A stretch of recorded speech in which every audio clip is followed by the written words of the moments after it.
Hello, everybody. My name is Ian Kirkpatrick. I'm an author and robot, and today we're going to be doing something a little bit differently. I don't know if you've seen it around on the Instagram or these other social media websites like Twitter, especially art Twitter, but we're going to fill out some jars today. And by jars, I just mean let's talk about preferences. I invite anybody who wants to talk about what they like and what they don't like in literature and in tropes and in whatnot to also fill some jars. But before we get started, just a couple of things. Number one, lmfao, check it out down below if you would like a short story featured on this channel. Number two, check out PitchFit if you would like your creative work to be pitched on this channel. All of the information about that is down below. And number three, if you like what I do here, like, share, subscribe, and then let's just have a chill time. I think that's it. So, let's get started. So the first jar, Fill the Jar edition, I created after kind of scouring the internet for as many relevant jars for fiction and for kind of what I do here, and I didn't see one that was just genre edition. So I created this one using subgenres of the 5 major commercial genres. Those are mystery, thriller, romance, fantasy, and sci-fi.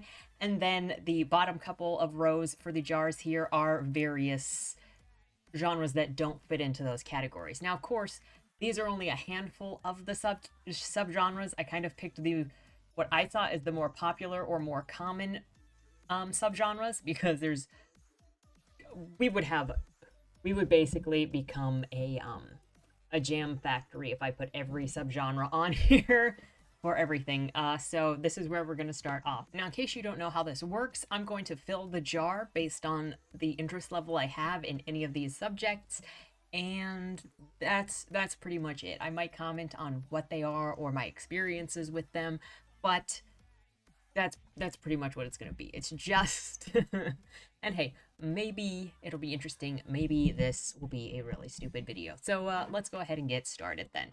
And obviously, being me, I'm using red because blood splatter and horror, and that's pretty much how I roll. So number one is urban fantasy. Now, I don't have a lot of experience reading specifically urban fantasy, but I have nothing against it, and I freaking love magical realism. I think there's a general crossover between magical realism and urban fantasy. To some extent, I love stuff that is set in the current time, plays with mythology, plays with the surrealist ideas mixed with reality, and just mushes the two together, creating basically modern day folklore. I love that kind of stuff. And technically, Bleed More, Body More, coming out October 31st, is urban fantasy, plays with the mythologies and the modern day. So I'm going to go ahead and build that. And that is our first jar of blood. Now, epic fantasy. I'm sorry to all of you fantasy authors, but I really don't like epic fantasy. And it's nothing against epic fantasy. My brain just sees names that are not real things or obscurely written names and skips over it. And so when it comes to epic fantasy with names of like kingdoms and names of characters and names of planets and villages and all of this stuff, all of this brand new culture, it's just so much for me that my brain checks out and I don't end up picking up the story. I don't remember the characters. World building is such a huge thing and it's so hard, but I am so much more interested in the character and the action and the interactions and the psychology of everything than I am epic world building. So epic fantasy is like generally a no-go for me. Time travel and alt history. I don't automatically say no to time travel and alt history, though I really don't like parallel universe stuff or time travel very much. I do love Sliders, the television show, so I'm going to give it this, but I think generally parallel universe stuff can get really complex. That still feels like a little too much. Let's just take a little off of that. There we go. Just a little in the bottom of the jar, because I can't really name a whole lot that I like. But alt history is fine. Like, Philip K. Dick did some alt history, and you can do some really fun stuff with alt history, but that kind of falls in line with you have to have some realism with it and then just play with the realism. Time travel, though. Now, obviously, horror is going to be obvious. I mean, I'm writing with blood, so we're just going to, like, actually Let's do this. Let's do this noise. We're going to make it instead. It's a geyser of blood. I feel like I should have it.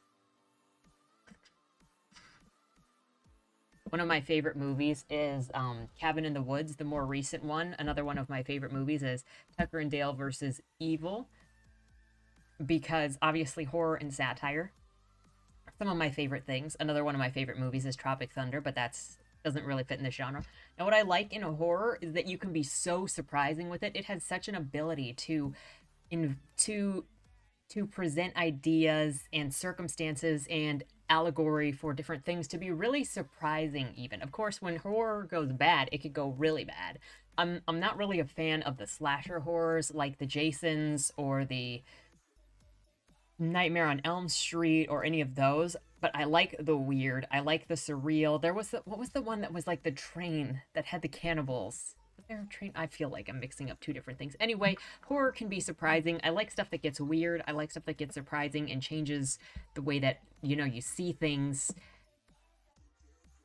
Horror is, I love it. And Supernatural, when we play with Supernatural, I am constantly, right now, looking for more haunted house, haunted place stories that are just fun. Dystopian. I like dystopian. It's not like my immediate go-to, but I am down for some dystopian fiction. Hard sci-fi. I'm gonna kind of leave with the epic fantasy. I mean, I could probably put like a couple of drops in there for hard sci-fi, because it falls into the same line for me as the epic fantasy, where if you start doing a bunch of obscure names and a bunch of obscure science, I'm skipping it because I care more about the human element than the world building elements, and hard sci-fi typically falls into that. With space opera, kind of get a little more of the drama, but also if it's just a romance dressed up as a sci-fi, I'm out. I don't care. The next one is punk genres, which means steampunk, cyberpunk, diesel punk, and I am all about those. They ask some really great questions. Often you've got dystopia or utopia fiction in here as well, but I love cyberpunk stuff. I love the fight for individualism, the fight for identity versus the corporate. Usually it's a corporate thing, or the merger of corporate and state often in cyberpunk stuff. I know, not a popular opinion, but I really enjoyed Cyberpunk 2077. The world building was wonderful. Johnny was a great character. Paranormal romance. Now, I don't read a whole lot of specifically romance. I don't mind romance mixed into my stories, but something that is specifically romance, I'm not so sure about. Paranormal romance, I might have a little more interest in because I like paranormal. But again, if it just focuses on, I might like the human element, but if it has a big focus on the relationships, I'm not that interested into it. I'm just not that into stories that are specifically about romantic relationships or hookups or stuff like that. And no shade on romance. It's a legitimate genre. I just want something else. Contemporary romance follows the same. If I imagine as a Hallmark movie, I'm just not into it. Historical romance, I have zero interest whatsoever on historical. I just get bored with non-contemporary or future settings. And then no plot / harem. I'm interested in the character, I'm interested in the psychology, and I'm not interested in just sex. You know, I tried to write a no plot / minimal plot story, and instead of just for the setup to create whatever romantic situation I wanted with my writing partner, and we just developed an extremely complex storyline between 3 or 4 different groups of people. Yeah, it doesn't work. I can't do no plot. All right, so the next is noir. I'm interested in noir. I like mystery. I read just kind of a lot of random things, but I'm down for some noir. Cozies. Specifically cozy? Probably not. Those kind of fall super casual for me. Police procedural. When it comes to mysteries, I might be more interested in police procedural than cozy, because you get, theoretically, police procedure in that, so you kind of get the occupational side, but I still don't know. Generally, I'm interested in mystery. I do like Agatha Christie. I don't know if liking Agatha Christie counts as actually liking mystery since she's kind of the queen, but I'm down for some mystery. Supernatural thriller, another name for horror. On the querying side of things, because so many people in the query side and in the literary community side of genres see horror as the slasher flicks and the Jasons and the Jaws. So supernatural thriller was the term that they came up with to mean kind of spooky things, horror things, but not thrillers. So I'm in for this. If you didn't know, Stephen King stuff is usually pitched as supernatural horror on the literary side, and then it goes to shelves and it's horror. So, political thriller. I can't say that I've read too much political thriller. I would put this down here because I'm not really that interested in having political stuff in my books. If I'm looking at stuff that's like White House Down, I'm not super into that. Domestic thriller is I don't care. I read Ghost in the House. That was it. Ghost in the House by Sherry What's Her Face. I don't remember if I did a book review for that on this channel, but I was extremely disappointed that that was not a ghost story, but actually a domestic thriller where husband is cheating on wife. No. Wife gets in an accident and gets amnesia, and the chick across the street wants to bang her husband or something like that. I can't totally remember, but it's just relationship stuff in a married suburban household, and I don't care. Maybe it's because I don't have a family. I don't really care. Psychological thriller, I am down for because I love the psychology, but probably not as into psychological thriller as supernatural thriller because I love the supernatural elements and the way that the supernatural elements can play with allegory or play with meaning. Okay, so now we get to the basically the free play ones. So classics. I am interested in classics. It depends on the classic. I won't just read it because it's a classic, but there is a value in reading classics, and you get really interesting philosophy and religion through reading classics for sure. Translations. I'll read translations. It depends on the story itself, but I'll read translations if it's an interesting story. Like there was Perfume that I think was a translation. Obviously, the Marquis de Sade, all of his stuff is translation. Dante's Inferno is a translation, so I'm all into that. Plays, I'm fairly interested in, though I don't really read them on their own all that often. I do have Edward Albee over there. I have a different... I couldn't tell you what all thinks, but I love The Pillow Man, and I love that playwright, Martin McDonagh, but he writes kind of satire, dark comedy stuff, so of course I love him. But The Pillow Man was the first play that I saw at college, and it was done by some incredible talent at UAA, that it's stuck with me all of this time and really got me more into plays and theater and writing playwrights. So Martin McDonagh is definitely like my number one favorite playwright, but there are so many good playwrights, and they really teach you well how to do action and how to do dialogue in a natural way that I don't think you really get that same education if you're just reading flat literature. Now we're on to the next jar is literary, which I'm going to put down here because you can run into some interesting stuff with literary, but a lot of it comes off as pretentious. And a lot of it doesn't actually have action. I've noticed, and this is no shade at literary writers, but I've also noticed that there is a tendency to skirt actual things happening in the story because it's, this is all about the character, but then I don't really see a character arc in the story, and maybe that's just because I read literary fiction wrong, but there is less action, just not even in the fact of physical action, but in the bit of the character doing anything. I don't want to see a character mope for 500 pages. I'm sorry. But I will not say no to a literary fiction just because it's literary. If it's an interesting premise, I'll give it a chance. Bizarro, I am down for. This is kind of like horror in that it can go so, if it goes wrong, it goes so wrong, but it can be so surprising and so interesting because there are no rules. Bizarro is exactly what you think it is. It's about being bizarre.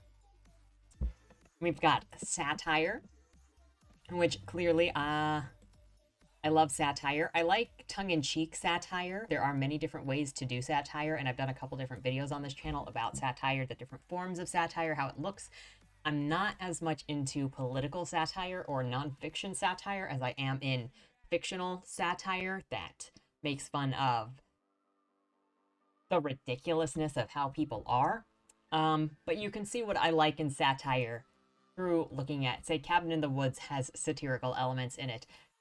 Tropic Thunder is a satire. Tucker and Dale versus Evil is a satire. Dead End Drive is a satire. My upcoming novel, Boom Boom Boom, is a satire. And you can see what I like about satires through those. Typically, a lot of exaggeration and just over the top characters that have a point to make. Comics. I am down for some comics, be them Western or Eastern. I used to read so much manga as a teenager. I do not prefer tape comics, though. I read a lot more independent comics or web comics that are by people that are not super famous. The last comic that I read, as it's saying this is not super famous, was Killing Stalking, which was by a web comic artist, and that book got picked up, or that story got picked up. And so I like reading comics that are not the typical mainstream DC, Marvel. I'm not at all interested in superheroes or anything like that. Comics are very interesting media and very cool for storytelling. Also very different from literature, but they are a great way to tell stories in a different way. And some stories do so much better as comics. With my best friend being a comic artist, I'm like, bro, there are some of these stories that we have to tell that would be so much better being told as a comic than as literature. So I'm hoping that he decides to work on something soon. Then we've got nonfiction, which I am down for nonfiction, especially, you guessed it, true crime is my favorite genre of nonfiction. I've got quite a bit over there. I also read books of essays, I read historical stuff, I read arguments. I'm looking at Michael Malice's new book for that's the Anarchy essays all pulled together. So I am down for some nonfiction. Those are typically what I read in nonfiction. In psychology book, that is stuff that breaks down psychology, or stuff that talks about different psychological methods. I could just read the heck out of that stuff. Oh, also nonfiction, like these books that I have that are about old Louisville, mythologies, ghost stories, ghost lore. Love that kind of stuff. Okay, so the next jar, I don't even know if I need this many jars, but the next one is Fiction Tropes by Sed Simpersolo. All right, so the first one is Enemies to Lovers, which I feel like I should switch from the blood now that I'm not doing genres. So I'll use pink because tropes, we're talking about love here. And I am all about that. Enemies to lovers, the tension is good. I know that looks more like a straw, but I am all about tension, being forced together, and slowly coming around to like each other. I think I have that going on in one of my sci-fi books. The one that features Easton and Lucky, they're kind of enemies to lovers for a while. Fake relationship. I can get on board with some fake relationship. It's not my favorite, but pretending to be with somebody for whatever situation, I can get on that. Fluff, yes. That's a geyser right there. Don't say it looks like a penis. I feel like it's too late. Oh no. Oh no. That feels that's way too big. That's what she said. Oh no. It's giving it. Look, I didn't choose this life. You guys chose this one. No. I feel like that's gonna have to be censored so that I can survive. Moving on. Angst. Yes.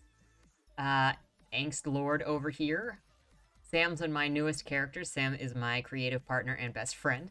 Our newest characters are just angst machines, and it's fantastic. Joey is also an angst machine. I feel like I should try to vary it. That looks like a hand. We're good. Good. There we go. Angst. Good angst. Delicious angst. Please. Look, we're doing pretty good. I like some tropes. Friends to lovers. I also like this. I think it's on par with enemies to lovers. I don't think I prefer one over the other. So I will take that. It's just cute. Super cute.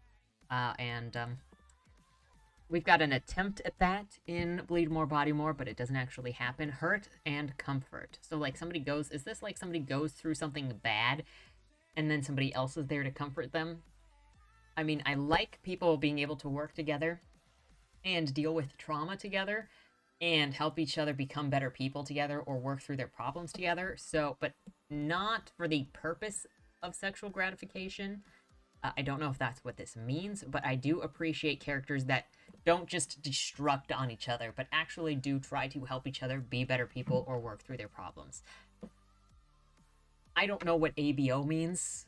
If somebody can tell me in the comments below. I feel like I shouldn't actually comment on this at all, just in case it is something sketchy. I don't know what it is. So moving on, authority figure kink. It says kink, but you know, I'm down. Power structure stuff. Very nice, very nice. Add in a uniform plus power structure. But also, oh, if you put together enemies to lovers with authority figure, because then you've got the rebellious person and then like the person literally on top of them structurally. Monsters. This says vampires, etc. So I'm assuming it also means like werewolves and everything else you could think of for monsters, though I wouldn't necessarily put vampires in with monsters because they're human-ish. But I'm down for some monsters. You can tell some interesting stories. Werewolves, vampires, not so much into fairies. If I like the monsters that still have some level of human shape to them. Does that make sense? More recently, like demons, I'll do demons and angels, and there was more recently I had a squid boy from from basically a Lovecraftian world who could take on a more human shape but had a bunch of tentacles. You know, I can do that. Office slash coworkers. I'm actually not really that into that. I actually am not a super fan of fiction in general that is set in a workplace. And not so much romance that's set in a workplace. Smut without a plot. I answered this on the last one, which is I'm not super... I need kind of some story, some semblance of a story. I don't really think I'm into X's. I don't think I've really written a bunch of many stories that actually have X's. For the number of characters that I have, I don't think I've ever written a story that is focused on X's getting back together. I don't really think I can't even point to a book I've read that has a story of X's getting back together. So, like, I don't have anything against it, but I'm not particularly drawn to that. Bed sharing. This can be super cute. It doesn't have to be dirty. They do this in Boom Boom Boom after Jan runs away with his lady that he is definitely sure he is going to marry. They share a hotel room. He lays on top of the covers and she lays under the covers, and it's very cute. Childhood friends. See, I feel like friends to lovers and childhood friends are like one and the same. I am all about this. It is very cute. I have a couple. I feel like I have a couple of these, but maybe I don't actually have a couple of these. Secret Baby, not as fan of. Anytime you introduce baby drama into a story, my interest is like immediately gone. It's why do you have to ruin perfect drama story by making somebody pregnant? I just don't care. Not my kind of story. No shade if you like baby drama, but I have seen way too many stories get ruined by entering a pregnant chick into it, and it's just, why would you do this? Not every zombie movie needs a pregnant chick, okay? In the main cast. Mutual pining. Yes, when they are very cutely into each other and they're like flirty. Fantasy slash mythological. Yeah, boy, as if Bleed More, Body More couldn't speak enough for this. Mixing fantasy or mythology into especially modern day places, or making brand new mythology or new twists on mythology. I've wanted to do something with Anubis, but I haven't figured out what. I also came up with my own vampire lore backstory of how vampires came to be that goes all the way back to Moses and then it's come forward into time. I'm all about that. High school slash college, not a fan. Maybe it's because I'm not in high school or college anymore, so I just don't really have an interest in that. But also, when I was in high school, I was homeschooled. And when I was in college, I very much just kept to myself and kept to doing my thing, going to school for the work and then leaving. So I'm not really interested in school politics or school relationships. Mafia, though, bruh. Oh my gosh. This is what I was so obsessed with as a kid. Not a kid, as a teen. I was reading so many books about the Yakuza, so many manga, every manga I could find that was Yakuza. Some of them were my favorites back then. And I have constantly, throughout the ages of role playing and writing, always looked for ways to have a mafia involved in some of my characters. So some of them were like children of mafia. I have a character right now who is, uh, he gets possessed. He is basically haunted by a mafia guy who was murdered, and he gets his body taken over. And so clearly, he also lives in that mafia member's old house from when that guy was alive. I like the mafia. I like mafia involvement in the history. It's all such interesting stuff. Historical, I don't mind alt history as long as it plays with things, but I'm not super into historical fiction generally, and there are certain periods I just don't care about, like mafia historical. Okay, I'm into that. Nazi historical. Okay, I'm into that. Regency historical. Eh. Middle Ages. Yeah. So, I mean, I guess we'll put some drops in there for specific periods in time. Unrequited love. Very cute. I'm into that. As long as it gets resolved at some point. Soulmates. I'm also into that. The ghost one, with the mafia guy has a bit of soulmating in it. I feel like I have a couple other soulmates. I really like this. It's so cute. Arranged marriage. I don't think I've actually read anything with arranged marriages in a long time, if ever. I don't think that it's really something that I'm into, though, because then that sort of means that the story is going to be romance and relationship focused, and that's not really where I mostly enjoy reading. So I'm going to leave that jar empty. Then you've got bodyguards. I feel like this is occupational, and I can get into this. I think that's a little more than I actually like it, though. I could be down for this. That actually looks pretty nice with that effect right there. Celebrity and Hollywood. I don't really think so. I think I could do a story that has some sort of celebrity in it, but not romance related. I'm not super into that. Unexpected pregnancy. Like I said with Secret Baby, I do not like stories. I do not like it when stories interject random pregnancy drama. So that's just a no. Student and teacher, even though I don't like high school setting or schools or college setting specifically, I can get onto some student and teacher trope romancing. That's probably a little much too, but I can get onto this, especially trainer, teacher, that sort of business. And then coffee shop, I can get on board with some coffee shop romance. That's pretty cute. That's pretty casual as well. So, that looks like that is my... I forgot about that. It looks like that is my trope preference. Look, I had a couple of empty jars. So I had 2 other jar templates that I could have done, that I was thinking of doing if this didn't take as long as it did, but apparently it did take a very decent amount of time. But if you're interested in another Fill the Jars video, let me know in the comments down below. Let me know what some of your preferences are on any of these tropes or genres down in the comments below. I would love to hear from you. And with that said, thank you so much for watching. Have a great weekend. Join us tomorrow night here on this channel for possibly the finale of Empress Teresa. We're into the final 120 pages. I don't know how long we're going to go on Friday, but I feel like if we don't finish it tomorrow, then the next week is going to be super short. So we may just try to finish Teresa. And with all that said, thank you so much. Have a great weekend. Don't die.